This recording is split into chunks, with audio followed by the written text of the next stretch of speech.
আমাদের মূল ভূগোলের সামনে আমাদের ক্যাম্পাসের ভিতর টিয়ার শেল দিবে কেন? এটা কোন ধরনের কথা?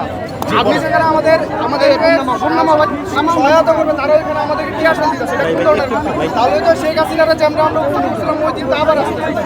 এটা সেনাবাহিনী কেন আমাদের সাথে এমন করবে? এবং আমাদের ঢাকা কলেজের ভিতরে কেন ঢুকবে সেনাবাহিনী? সূত্রপাতটা একটু বলেন, ঘটনার সূত্রপাতটা একটু বলেন। সূত্রপাত ছিল সিটি কলেজ আর ঢাকা কলেজের মাঝখানে, কিন্তু এখানে আর্মি এসে ক্যাম্পাসের ভিতর কেন ঢুকবে? তারা আমাদের হয়তো রাস্তার মধ্যে আমাদেরকে আটকায় রাখবে, কিন্তু ক্যাম্পাসের ভিতর ঢুকতে পারে, এটা কোন ধরনের কথা?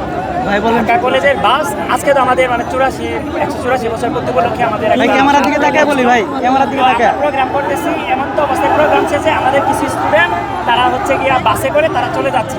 তো যখন তারা সিটি কলেজের সামনে অবস্থান করছিল রাস্তা, ক্যামেরার দিকে তাকায় ভাই। হঠাৎ করে কিছু দুষ্কৃতকারী কিছু সিটি কলেজের কিছু স্টুডেন্ট তারা বাসের উপরে আক্রমণ করে। এরপর থেকে আর কি ঘটনা সূত্রপাত। তারপর তারা আমাদের একটা বাসের উপরে মানে ভেঙে দিয়েছে একবারে, ওইটা মানে গ্লাস সব কিছু ভাঙছে। তো তারপরে তারা আমাদেরকে আর কি ওইখানে যারা আমাদের নার্সের ভাইরা ছিল তারা আমাদেরকে ইনফর্ম করে, তারপরে আমরা সেখানে যাই। যারপরে যখন কেউ আমাদের আক্রমণ করবে তারপরে তো প্রতিপক্ষ তারা তো প্রতিরোধ করবে, এটা স্বাভাবিক। তো এটা হতেই পারে। তারপর ওরা যখন আমাদের আক্রমণ করছে আমরা যাবো, এটা স্বাভাবিক। তো সেখানে সেনাবাহিনী আসছে, ভালো কথা, পুলিশ আসছে, ভালো কথা।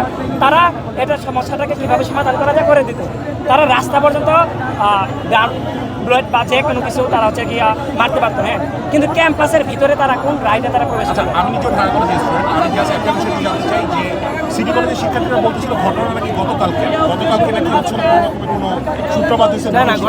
গতকালকে হয়েছে কিনা সেটা আমরা জানি না। হ্যাঁ, আমাদের হচ্ছে আজকে বাসের উপরে তারা আক্রমণ করছে, আমরা এটাকে কেন্দ্র করে আমরা হচ্ছে গিয়া তার পাল্টা আজকে আপনাদের প্রতিষ্ঠাবার্ষিকী ছিল কোনো? হ্যাঁ 184তম মানে আজকে 184তম প্রতিষ্ঠাবার্ষিকী উপলক্ষে আমাদের প্রোগ্রাম ছিল। সবাই আমরা ক্যাম্পাসে অবস্থান করছিলাম। আমাদের শিক্ষা উপদেষ্টা এসেছিল। আমাদের বর্তমান যে একটা সমস্যা চলতেছে এটা সবাই জানেন যে 7 কলেজকে বিশ্ববিদ্যালয় করার দাবি, তিনি এইটা নিয়ে একটা প্রোগ্রাম ছিল। তারপরে হচ্ছে প্রতিষ্ঠাবার্ষিকী ছিল। ঘটনাটা কয়টার দিকে ঘটছে একটু বলুন। এই ঘটনা 3টার দিকে।